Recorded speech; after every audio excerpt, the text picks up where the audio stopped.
2 years ago, our 11 Investigates team looked at the issue of blight in the city of Toledo, specifically how the city was losing millions of dollars in unpaid taxes from these homes. But we found there's another issue. What about those residents who are trying to right the whole situation and take care of their homes, but they are trapped amid a sea of blighted properties? Lead investigator Brian Duggar picks up the story.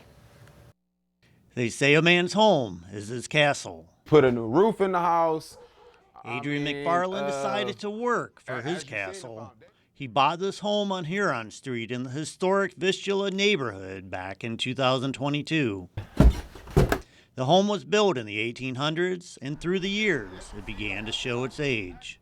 I wanted it to be a pillar in the community. When people come down Huron, they say, wow, that's an amazing house. So that was my goal when I first got this house. Adrian's plan? To turn the rundown duplex into a safe home for his family. But there's a problem. It's surrounded by abandoned homes. No one wants to spend $20,000 or $30,000 fixing up the outside of their home, and it's still surrounded by properties that haven't been touched since the early 2000s. Those homes are owned by the land bank, who can't demolish them without permission from the Toledo City Historic Commission. 100 years ago, the neighborhood was dotted with castles.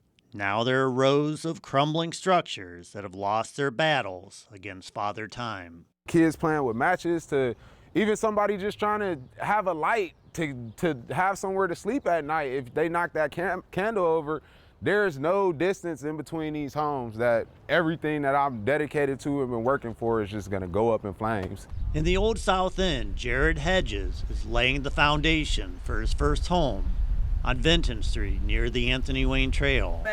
He's trying to bring the blighted home back to life.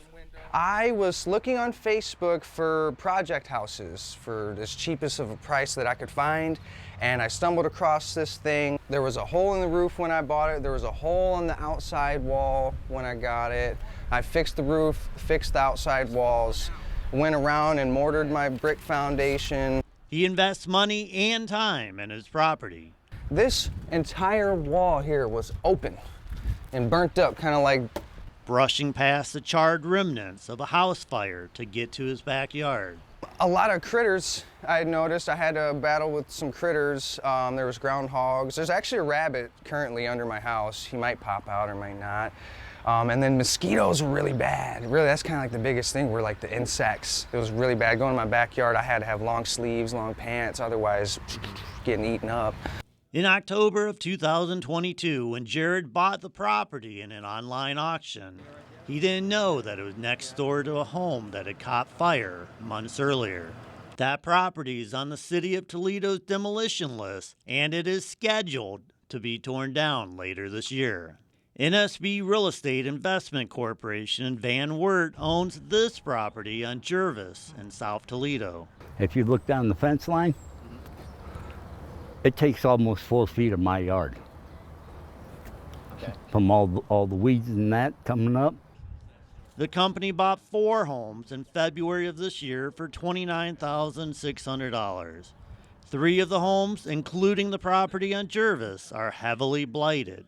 The Lucas County Treasurer's Office says that NSB Real Estate was able to flip 2 of the homes in May to a developer in New York for $17,329. Meanwhile, Melvin Siders is stuck in the middle. He says he's wondering if the property will ever be cleaned up or demolished. That's what they've been telling me ever since 2005, that it's on demolition list, they'll be tore down. They ain't come out and did nothing. For Melvin and others, there's frustration. Frustration that they're trying to do the right thing, but their efforts may be lost, their dreams drowned in a sea of blight. Reporting in Toledo, this is Brian Duggar for WTUL 11. Well, the city of Toledo released the following statement on our story saying, quote, demolition is one tool in our tool belt, and we've demolished nearly 1,500 structures since 2019. But the city has also made progress in renovating blighted properties. Wherever possible, we would always prefer to return a building to working condition.